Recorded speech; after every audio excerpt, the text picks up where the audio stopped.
국내 관련해서도 얘기를 좀 드려야 되는데, 아우, 미쳤어요. 그냥, 5천 박스권이 깨지더니 오늘 5,200선을 지금 넘어섰고요. 코스닥 같은 것도 1,200선을 한번 넘어갔다 왔습니다. 지금, 어저께, 그러니까 오늘 오전에 잠깐 주가가 잠깐 빠지기 시작할 때, 역시 박스권인가? 그 걱정을 했는데, 일부 지수가 빠졌던 부분을 오전 중에 순식간에 개미들이 다 받아서 날름 먹어버리는 바람에 이제 오후에는 상승장으로 올라갈 가능성이 높아지면서 오늘 5,300 도달과 1,200 돌파가 종가로 코스닥 1,200 돌파가 눈앞에 와 있는 상황입니다. 관련한 기사 보면서 환율이 지금 떨어지고 있는 문제. 이걸 때가 월요일 날 기가 막히게 지적하지 않았습니까? 네. 이번 주 안에 1,400원 될 수 있다고 지금 그 추세까지도 분석을 해보도록 하겠습니다. 네, 코스피가 어제 전일 대비 1.69% 상승한 5,170.81로 마감했습니다. 그래서 5,100선에는 안착을 했고요. 자, 코스닥 같은 경우에는 전일 대비 4.7% 급등한 1,133.52로 마감을 해서 2004년 지수체계 개편 이후 최고치 그리고 5거래일 연속 신고가를 경신 중에 있습니다. 그리고 사상 처음으로 16만 전자 그리고 84만 닉스가 나왔습니다. 이게 불과 4개월 전에 4만 전자였다는 게 지금 상상이 안 돼요. 4만 전자. 그리고 이 등치 큰 게 공룡이 우리나라에서 제일 큰 우리나라 전체 주가지수의 4분의 1, 5분의 1을 떠받친 이 공룡이 4배를 그냥 이렇게 치솟아 오를 줄은 상상, 오직하면 쥐고 계신 분들이 돈이 삼성전자가 한 10주만 갖고 있어도 돈이 얼마예요. 그러다 보니까 삼성전자를 사놨다가 막 올라가는데 이 익절 타이밍을 놓친 거야. 못 팔아. 그래서 지금은 못 팔고 못 팔지. 어디까지 오를까봐 무서워서 못 팔고 있다. 못 팔지. 어떻게 팔아? 라고 지금 얘기가 나올 정도로 삼성전자는 미쳐 있는 거고요. SK 하이닉스도 어저께 실적 발표가 있었거든요.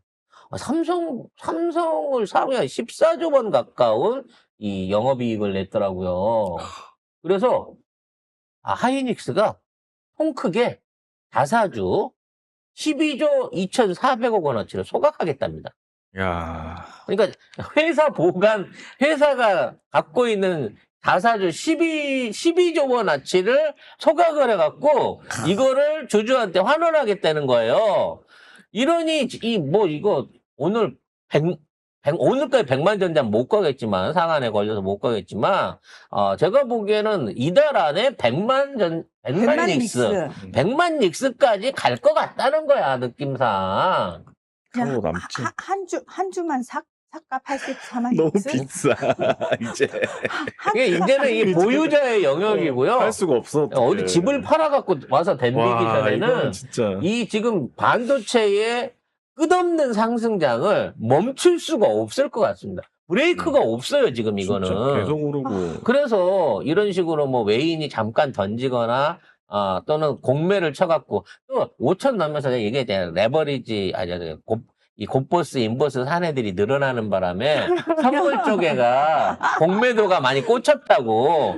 그거 오늘 아침에 9시, 10시 사이에 수익 실현했으면 한 25% 먹었을 거예요. 근데 그게 한 30분 만에 다 없어지고 손실로 전환되고 있는 상황입니다. 초반에 5,250으로 5,200 넘게 시작했다가 나중에 한 10시 넘어서는 5,082까지 떨어졌거든요. 그렇죠. 근데 이제 그때 곧버섯 사가지고 갔던 애들 그때 팔았어야 돼. 오예라고 했던 애들은 그게 이제 마지막이었어. 우리 4,800까지 내려갈 거야 이러면서 막 그 시간에 실시간 속보들을 막 쳐올리기 시작했었죠. 근데 지금 5,100 넘었으니까. 그러니까 도로 5,100 지나 200 지나 300으로 오늘 갈 걸로 보여집니다. 일부러 이찍들 계속 털어먹는 거 아니야? 지금 우리가 그런 건가요? 우리가 계속 이찍들. 어차피 이찍들일 돈은 그냥 먹어도 되니까 이런 방식으로 계속 터는 털어먹는 거군요. 걔들 돈이 있나 이제. 네.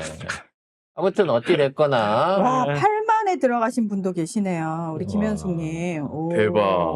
8만에 들어갔을 때가 우리 그 방송에서 삼성 들어가셔야 될 때입니다라고 와. 한참 이게 권해드릴 때였습니다. 그때 들어가셔서 지금 2배 된 거 아니에요? 그렇죠. 아이고, 아. 성공하셨네요. 자, 관련해서 지금 환율도 23원이 또 빠졌습니다. 전날 25원 빠지고 다음날 24원이 또 빠졌어요.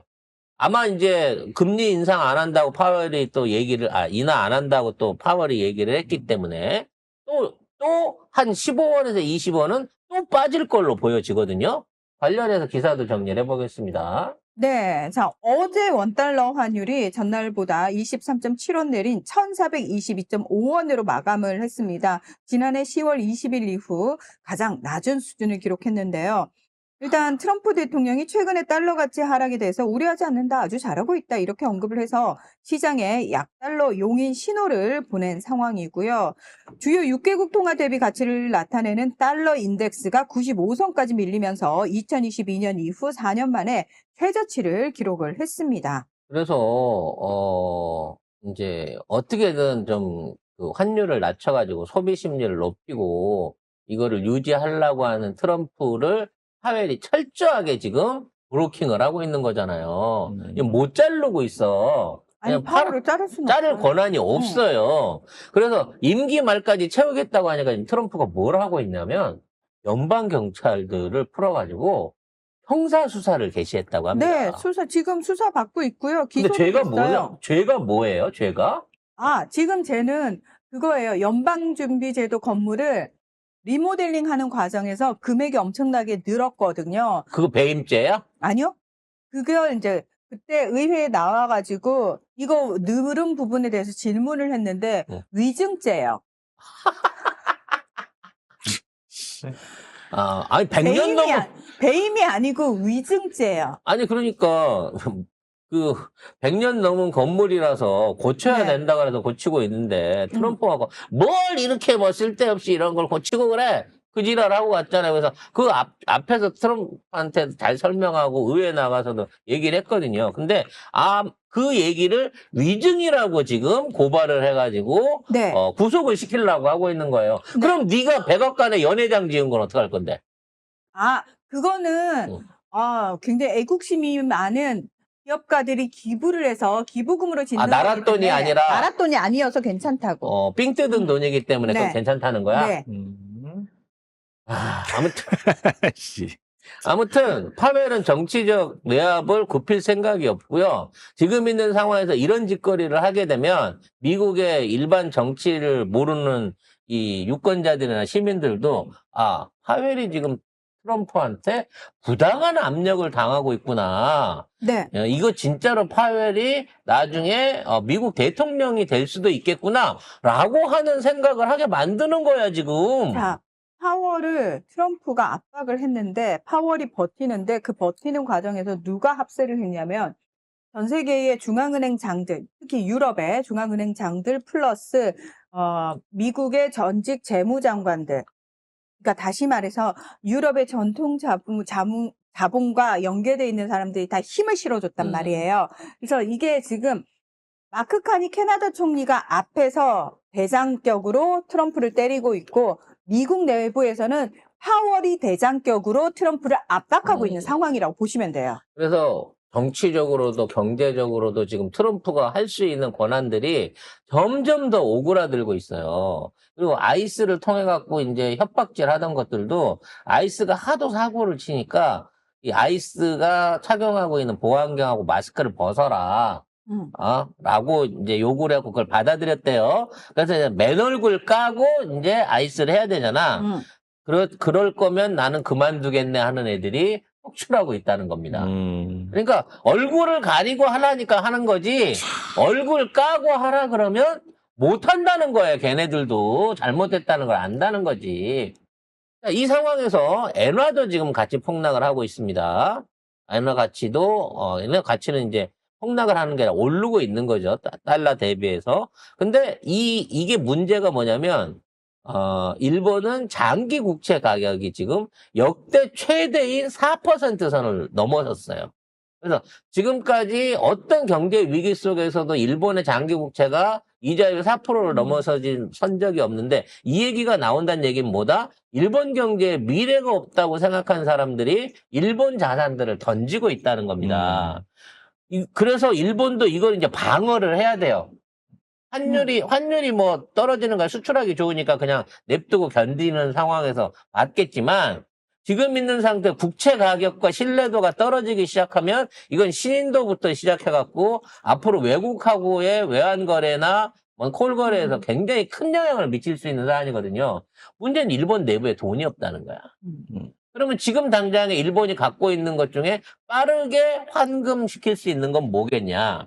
달러밖에 없다는 거예요. 달러 채권. 즉 달러 채권을 팔아서 엔화 채권을 사갖고 가격을 유기시키는 쪽으로 가야 되는데 이거는 결과적으로 일본하고 미국하고 똑같이 서로 자기 돈 가지고 돌려갖고 가치를 서로 훼손시키는 악마의 순환고리가 되고 있다는 거야. 망해가는 지름길로 가고 있는 거예요. 지금 블룸버그 통신은 일본 국채 금리 급등이 다시 반복될 수 있는 상황이기 때문에 일본 대형 은행과 보험사들이 해외 채권 비중을 줄이고 일본 국채 비중을 늘리겠다라고 밝힌 상태입니다. 그래서 자금이 회귀가 시작이 되고 있는데 일본 자금 약 5조 달러, 7,241조 원이 해외에 투자돼 있는 상황이거든요.